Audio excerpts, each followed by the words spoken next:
C'était un cancer du sein. J'ai découvert par moi-même, par l'autopalpation. J'étais un peu attentive à ça parce que ma mère avait eu elle-même des cancers du sein.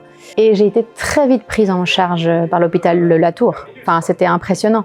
Déjà, le premier rendez-vous pour l'échographie et la mammographie, alors qu'on ne savait pas que j'avais un cancer, ils ont tout de suite fait une biopsie parce qu'ils ont vu qu'il y avait quelque chose qui n'allait pas. Donc ça, c'était vraiment incroyable.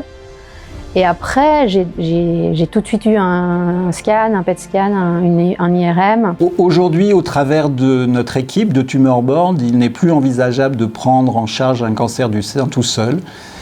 C'est une équipe qui est multidisciplinaire et qui nous permet de penser la maladie à plusieurs. Et donc c'est une pensée plurielle qui nous permet de mieux comprendre la maladie avant de l'opérer et de mieux la traiter après l'opération. La doctoresse Rotuno et le docteur Angno font partie comme d'un team comme ça, où ils sont accompagnés par des gens humainement qui sont super.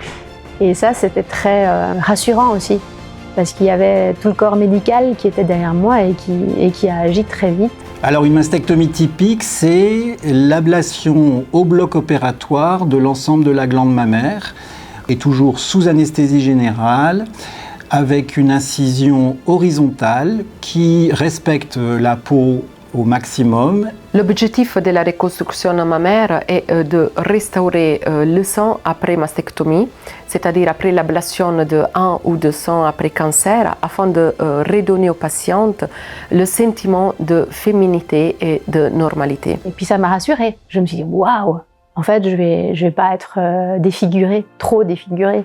Chaque patient est unique et la chirurgie doit être personnalisée en fonction de son état de santé, de son anatomie et de ses besoins spécifiques. Réaliser une reconstruction mammaire immédiatement après une mastectomie présente plusieurs avantages. Tout d'abord, permet à la patiente de se réveiller après une chirurgie avec une silhouette plus proche de celle qu'elle avait avant l'intervention, ce qui est bénéfique pour son moral et pour son image corporelle. De plus, cela réduit le nombre de chirurgies et d'anesthésies nécessaires afin de simplifier le parcours des soins et de réduire aussi le stress lié aux interventions multiples. Ça a été très vite, j'ai très vite accepté ce nouveau sein, mais les quelques premiers jours, évidemment, c'est très difficile, je ne voulais pas regarder. Et il y a une infirmière ici qui m'a proposé de me soigner, elle, de me laver.